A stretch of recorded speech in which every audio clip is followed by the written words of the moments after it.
अब मैं बहुत ही इज़्ज़त के साथ और बहुत ही एहतराम के साथ डॉक्टर प्रोफेसर जनाब सरवर आलम साहब से गुजारिश करते हैं कि प्लीज़ आप आएँ, कीमती बात रखें। जनाब इंजीनियर असलम साहब, अब्दुल अजीज़ साहब, इम्तियाज़ साहब, जुनैद साहब, मौलाना मतीउर रहमान साहब, अस्सलाम वालेकुम। और यहाँ बैठे सारे लोग जितने भी हैं, सबसे पहले मैं आप सबको सलाम करता हूँ, अस्सलाम वालेकुम। और इंजीनियर असलम साहब का शुक्रगुज़ार हूँ कि मुझे उन्होंने आज फ़ोन करके बताया कि एक नशिस्त होने वाली है और मुझे उसका हिस्सा बनना है। तो मैंने फ़ौरन बोला कि ज़रूर, कि मेरी खुशनसीबी है कि मैं भी उसका एक हिस्सा बन पाऊँगा। जहाँ तक कि इमाम बुखारी यूनिवर्सिटी का ताल्लुक़ है, ये बात मुझे मालूम हुआ कुछ 1-1.5 साल पहले तक, जब भी आपको लेटर ऑफ इंटेंट मिला था, उस टाइम में मुझे पता चला कि आपकी काविश का नतीजा ये निकला कि नीतीश कुमार साहब ने आपको ये लेटर ऑफ इंटेंट लेटर भिजवाया। मुझे मैं थोड़ा सा वक्त लेके कुछ साल पीछे जाना चाहूँगा। आज से कबल 30 साल पहले मेरी पहली मुलाकात आपके वालिद अब्दुल मतीन साहब से हुई थी। और वो ऐसा हुआ था कि मैं किशनगंज गया हुआ था किसी काम से, तो मेरे वालिद साहब का मेरे पास कॉल आया कि साहब आप कहाँ हो, आप मेरे चैम्बर में आओ। तो मैं नर्सिंग होम में उनके चैम्बर में गया तो देखा सामने एक साहब बैठे हुए हैं। मेरी मुलाकात नहीं थी उससे पहले।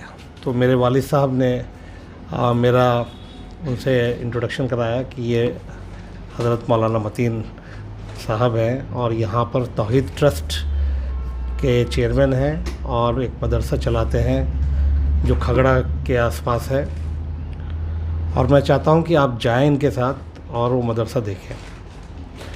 तो वो वालिद साहब का हुक्म था और मैं फ़ौरन मौलाना मतीन साहब के साथ गया। और जब मैं देखा तो उस वक्त गर्ल्स एजुकेशन पे उन्होंने एक अलग से सेक्शन बनाया हुआ था। वो मेरे लिए एक आई ओपनर था कि क्या एक आदमी की सोच इस लेवल पे है कि हम गर्ल्स एजुकेशन को इतना प्रायोरिटी पे रखे हुए हैं और एक सेक्शन बना के एजुकेट कर रहे हैं अपने बच्चों को। मैं बहुत मुतासिर हुआ और मैंने उनसे कहा कि साहब आपके तौहीद ट्रस्ट से मैं हर तरह से जुड़ूँगा और जो भी मेरे लायक होगा आप मुझे बताइएगा। और हम लोग मिलते रहे और जब भी वो दिल्ली आते थे मेरी उनसे मुलाकात होती थी। लेकिन एक दिन मुझे बड़ा शौक़ लगा जब मुझे पता चला कि उनको हार्ट अटैक हुआ और वो इस दुनिया से चले गए। लेकिन साथ में इस बात की खुशी भी है कि जो वो काम अधूरा छोड़ के गए थे उसको आपने अपने कंधों पर उठाया है और पूरी ज़िम्मेदारी के साथ उसको आगे बढ़ाने का जो आपने कोशिश किया है उस पे आपको कामयाबी भी मिली है, अल्हम्दुलिल्लाह। और इंशाअल्लाह और भी कामयाबी मिलेगी। और ये जो तकरीब आज मुनक़्क़िद की गई है, इस तकरीब में जो असलम साहब ने अभी चंद बातें कहीं, वो एक समझता हूँ मैं इग्निशन का काम करना चाहिए। That's way to ignite. अगर मैं ये कहूँ कि जापान को तबाह किया था 1945 में एक एटम बम ने, वो एटम बम क्या है? एक रेडियो एक्टिव न्यूक्लियाई है जिसमें एटॉमिक फिशन होता है, एक ही न्यूक्लियाई है, लेकिन वो 1 से 2 और 2 से 4 और 4 से 8 और 8 से 16 और 16 से 32 आप मल्टीप्लाई करते चले जाइए, वो इस तरह से फिशन होता है इनफाइनाइट वेज में। तो ये जो 1200 रुपये स्क्वायर फुट की बात शुरू हुई है, ये एक समझिए कि एटम बम का प्रिंसिपल पे ही सोचना है। और ये एक बहुत बड़ा आपको इमदाद इससे आ सकता है। और जो एक बात इन्होंने कही कि उस लेटर ऑफ इंटेंट में ये लिखा हुआ है, जो मैंने पढ़ा भी, कि अगर 2 साल में आप, जब एक कमेटी जाएगी सर्वे करने के लिए और वो कमेटी को ये लगेगा कि आप से जो चीज़ें तवक्का हैं वो उस पर आप नहीं उतर रहे हैं, तो ये लेटर ऑफ इंटेंट विड्रॉ कर लिया जाएगा। और ये हम सब के लिए एक बहुत ही शॉकिंग न्यूज़ होगा कि एक हमें जो मौका अल्लाह ताला ने दिया है कि एक इदारा वहाँ किशनगंज में कायम हो, वो मौका हमारे हाथ से निकल सकता है अगर हम वक्त रहते सही डिसीजंस ना लें, सही चीज़ों को सही तरीके से ना करें। मैं छोटे सा 3 यूनिवर्सिटी का मिसाल दूंगा, चाहे वो जामिया मिलिया हो, चाहे अलीगढ़ मुस्लिम यूनिवर्सिटी हो, चाहे जामिया हमदर्द हो। इत्तफाक से इन तीनों इंस्टीट्यूशन से मेरा बहुत क्लोज़ इंटरेक्शन रहा है। मैं जामिया मिलिया में भी मैं रहा हूँ, अलीगढ़ मुस्लिम यूनिवर्सिटी तो मेरा अल्मा मैटर है, मैंने वहाँ से पढ़ा है, वहाँ से वो जो कुछ भी बना हूँ आज वो अलीगढ़ की देन है। और जामिया हमदर्द में मेरी खुशनसीबी है कि मैं वो पहला इंसान था केमिस्ट्री डिपार्टमेंट में, जब जामिया हमदर्द यूनिवर्सिटी बनी तो मेरा पहला अपॉइंटमेंट था। और वो मुझे इस बात का भी शर्फ है कि मैंने तब से लेकर अब तक हर वाइस चांसलर के साथ काम किया है और हर फाइनेंस ऑफिसर और रजिस्ट्रार को छोड़ के हर ओहदे पे काम किया है। तो ये यूनिवर्सिटी, चाहे वो अलीगढ़ मुस्लिम यूनिवर्सिटी हो, जामिया हमदर्द हो, चाहे जामिया मिलिया हो, इसमें कॉमन चीज़ क्या है कि इनके जो फाउंडर्स थे उन्होंने अपने साथ कुछ लोगों को लिया और वो कारवां बनता चला गया। वो शेर है ना, हम अकेले ही चले थे जानिब मंजिल मगर, लोग साथ आते गए और कारवां बनता गया। तो आपने जो ये इतना बड़ा फ़ैसला लिया और इसके लिए आप इतना मेहनत कर रहे हैं, कोशिश कर रहे हैं, और जो आपकी कोशिश जो रंग ला रही है, इंशाअल्लाह इंशाअल्लाह इंशाअल्लाह हम सब लोगों का फ़र्ज़ होता है कि हर जिस तौर पे भी हो सके उस तौर पे इसमें ताउन करें। कतरा कतरा से ही दरिया बन जाता है, तो उसमें हम लोगों को कोशिश ये करना चाहिए कि कहीं भी किसी तौर पे भी पीछे ना हटें। जो असलम साहब ने एक बात और अच्छी बात कही कि ग्रुप्स बनाएं, और ऐसे ग्रुप्स बनाएं जो एक्टिव ग्रुप्स हो।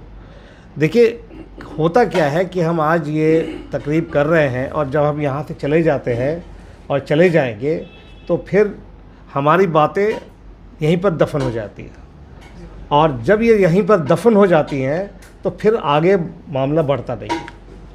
तो आज हमें ये फ़ैसला करना पड़ेगा कि नहीं, ये जो हम तकरीब में शामिल हुए हैं, अपना वक्त निकाल के यहाँ आए हैं और अपने जज्बात का इजहार कर रहे हैं, तो वो सिर्फ़ इजहार जज्बात ना हो, उसका एक मकसद हो कि वो मकसद में हम कामयाब हों। इंसान स्कूल किशनगंज में जब स्टार्ट हुआ, बहुत नाम कमाया, बहुत कामयाबी हासिल हुई, लेकिन एक पॉइंट ऑफ टाइम में आके वो उतना नहीं रहा जितना हम लोग को तवक्का था उससे। अगर उसके आप रीज़न्स पे जाना चाहेंगे, बहुत रीज़न्स हैं, लेकिन एक रीज़न जो मुझे लगता है वो बहुत इम्पॉर्टेंट है कि लोग जो जुड़े हुए थे वो जुड़ के नहीं रह साथ में। तो ये जो जोड़ने का काम है ये बहुत इम्पॉर्टेंट है।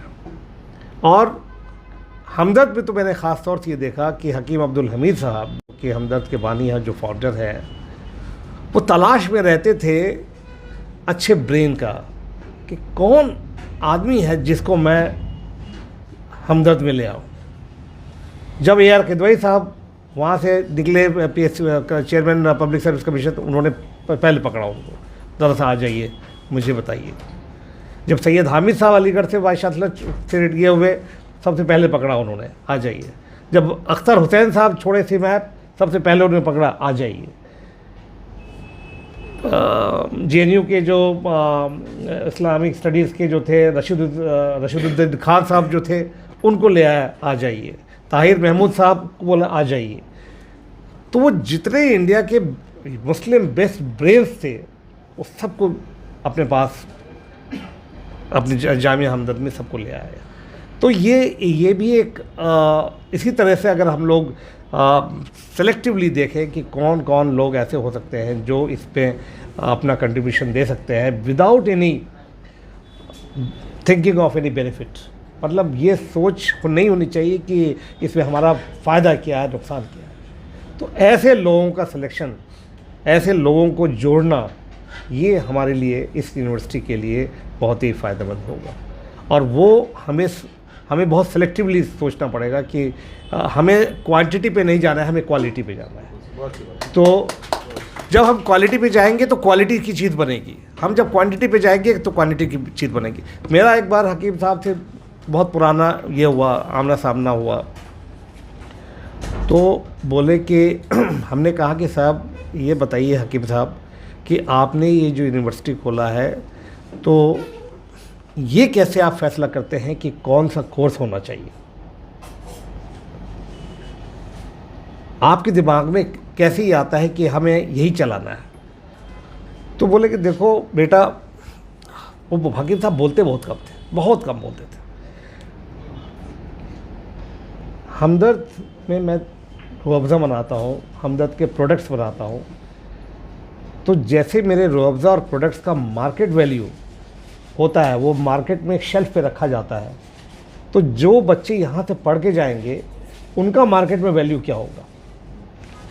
जिस दिन ये समझ में आ जाएगी मार्केट में वैल्यू है आपके यहाँ के बच्चों का, समझिए कि कामयाबी आपके पास है। वरना वो बच्चे घर में बैठे रहेंगे, कोई उनको प्लेसमेंट नहीं होगा, कोई आगे नहीं बढ़ेंगे। तो हमें ये बताया गया कि आप चंद लोगों को बनाओ, लेकिन ऐसा बनाओ कि वो फिर मार्केट में उनकी हैसियत हो, उनकी बोल हो, उनका बोलबाला हो, वो फिर चंद लोग और बनाएंगे, तो ये एक चेन रिएक्शन फिर वहाँ भी होगा।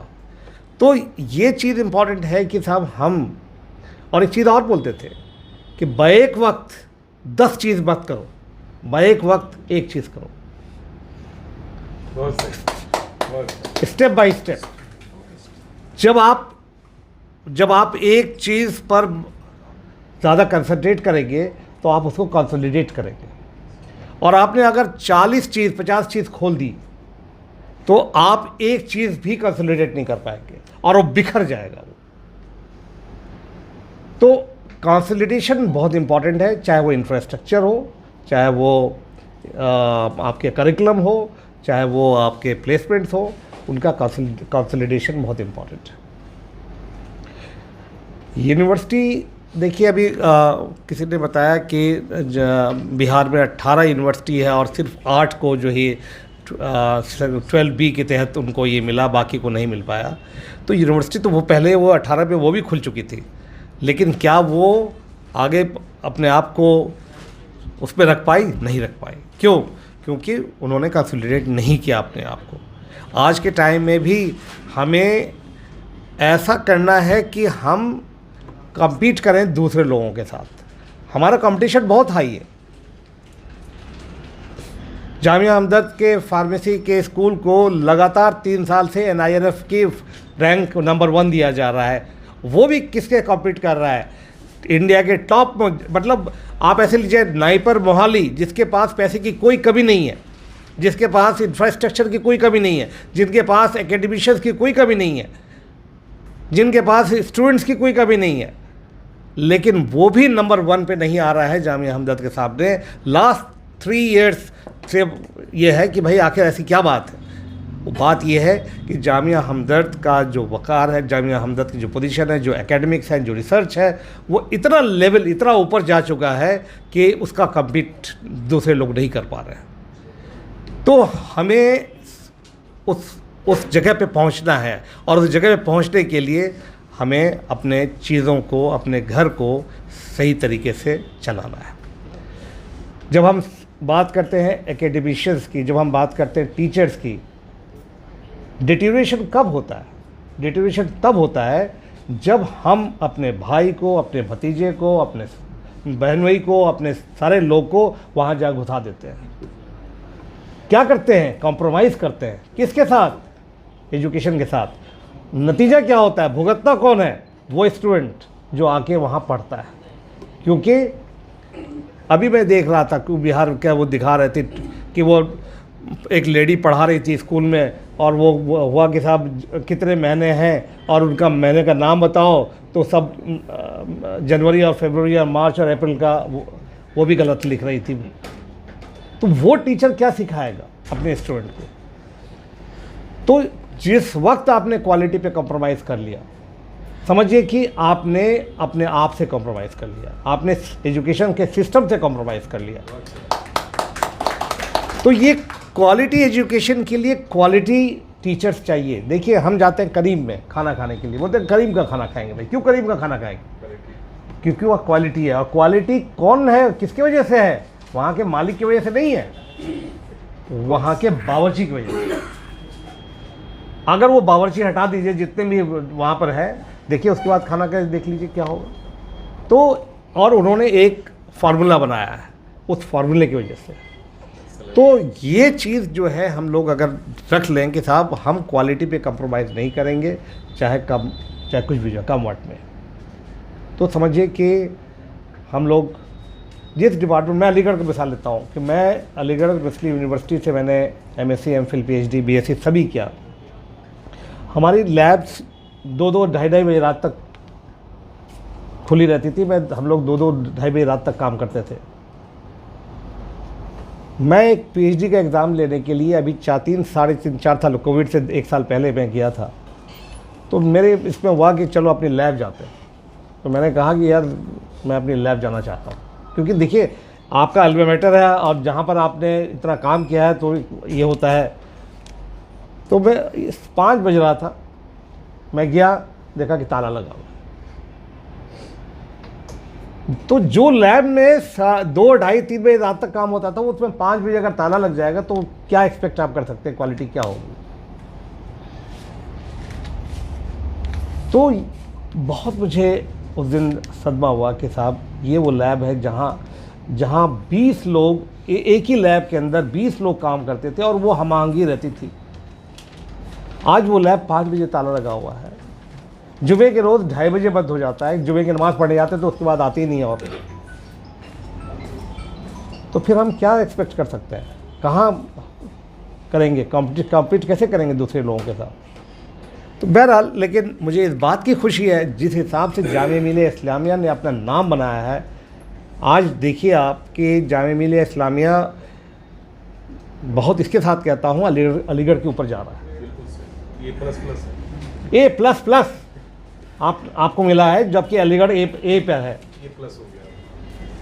तो ये कैसे हुआ है? यहाँ के हम जो फैकल्टीज़ हैं, यहाँ के जो कारकुनात हैं, जितने भी लोग हैं, वो लोग इन्होंने मेहनत किया है और मेहनत करके इसको जामिया मिलिया इस्लामिया को इतना ऊपर लेके आ गए। तो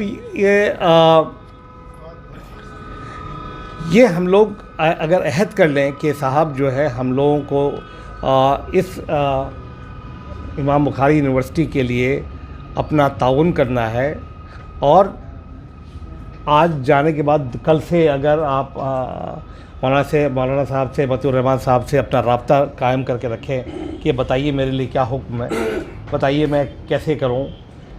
देखिए, आइडियाज़ आप सब के पास इतने हो सकते हैं जो यहाँ बैठे हम लोग के पास भी नहीं हो सकते हैं। आइडियाज़ की कमी है। 100 brains are better than 5 brains. अब कोई चीज़ आपके दिमाग में है, वो मेरे दिमाग में नहीं आ रहा है, तो ये आइडिया शेयर करना पड़ेगा, और आइडिया से ही चीज़ें बनती है। तो ये चीज़ बहुत अच्छा है कि ये इस तरह से रखें। और मेरे ख्याल से मैं आपसे गुजारिश करूँगा कि आप एक कोर ग्रुप बनाइए, और वो एक्टिवेटेड ग्रुप हो। वो कोर ग्रुप लेके चले, एक्टिवेट करे लोगों को कि साहब जो है हमें, और वो जो है, जब मैं कहूँ एक्टिवेटेड हो, इसका मतलब है पीरियोडिक आपका उसमें मीटिंग्स और इंटरेक्शंस होना चाहिए। लोग वहाँ जाएं, वहाँ देखें। अब हर आदमी के अंदर, अभी आपने असलम साहब ने बताया कि हमारे बीच में माशरे के अलग अलग डिफरेंट स्ट्रीम के लोग मौजूद हैं। हर स्ट्रीम के लोग हर तरीके से इसमें अपना योगदान दे सकते हैं। तो इट्स वेरी गुड अपॉर्चुनिटी कि जो है हमें बड़ा अफसोस होता है, अलीगढ़ मुस्लिम यूनिवर्सिटी का एक सेंटर वहाँ पर है किशनगंज में, लेकिन आज तक वो सेंटर पनप नहीं पाया। क्या कोई सेंटर, आप खुद सोचिए, क्या कोई सेंटर किराए के मकान से चल सकता है? और चलेगा तो कब तक? तो बेसिक, और देखिए दो चीज़ बहुत इंपॉर्टेंट है, इंफ्रास्ट्रक्चर और टीचर्स। अच्छे टीचर होंगे, अच्छा इंफ्रास्ट्रक्चर होगा और लिमिटेड होगा आपकी करिकुलम। आप थोड़े थोड़े करके लेके चलिए, एक साथ मत कीजिए। आप कहिए कि मैं 5 ही करिकुलम चलाऊंगा, उसके बाद एक ऐड करता जाऊंगा, कंसोलिडेट करूँगा। आप देखिए कामयाबी आपकी कदम चूमेगी इंशाअल्लाह। हम सब की कोशिश होनी चाहिए कि साहब हम लोग ये जो मौलाना मतिउर रहमान साहब ने ये एक बहुत बड़ा जो एक फ़ैसला लिया और इसके लिए अप्लाई किया, और अल्हम्दुलिल्लाह इनको लेटर ऑफ इंटेंट मिला। हम लोग सब का ये है कि हम लोग इसमें शरीक हों और अपने तौर पे और अपने ग्रुप के तौर पे जितना हो सके इनके लिए करें। और आने वाली जनरेशन में आपको दुनिया याद रखेगी। एक चीज़ मतिउर रहमान साहब ने बहुत अच्छी बोली, मुझे बहुत अच्छा लगा कि साहब जब हम मर जाते हैं, जब हम इस दुनिया से चले जाते हैं, तो हमारे बच्चे हमारे लिए फातिहा ख़वानी करते हैं, वो सब करते हैं। और हम एक चीज़ उसमें ऐड करना चाहेंगे, अगर हम आप या कोई भी आदमी ज़कात नहीं निकालते हैं तो अल्लाह ताला हमसे निकलवा लेता है। हमको पता भी नहीं चलता है कि ज़कात निकल गया, कैसे निकल गया, कैसे। जो लॉस होता है हमें नहीं मालूम है कि वो लॉस क्यों हुआ। तो हम अपने गिरेबान में झांक के देखें तो ये सोचेंगे कि हमारे लिए कुछ फ़र्ज़ भी है जो हमारे ऊपर आयत है। और इससे बड़ा अच्छा क्या हो सकता है? तालीमी इदारे के लिए आप अगर अपना साथ दें और अपना तन मन धन से उसमें शरीक हों, इससे अच्छा कुछ नहीं हो सकता है। आने वाली जनरेशन्स आपको याद रखेंगे। आज सर सैयद को कौन नहीं जानता है? आज हकीम अब्दुल हमीद को कौन नहीं जानता है? आज महमूद हसन साहब को कौन नहीं जानता है? जाकिर साहब को कौन नहीं जानता है? क्यों? क्योंकि उन्होंने वो बेड़ा उठाया था कि आने वाली जनरेशन्स को, स्पेशली मुस्लिम जनरेशन्स, जो कि आज शेड्यूल कास्ट और शेड्यूल कास्ट से भी बदतर हो गई है उनका एजुकेशन।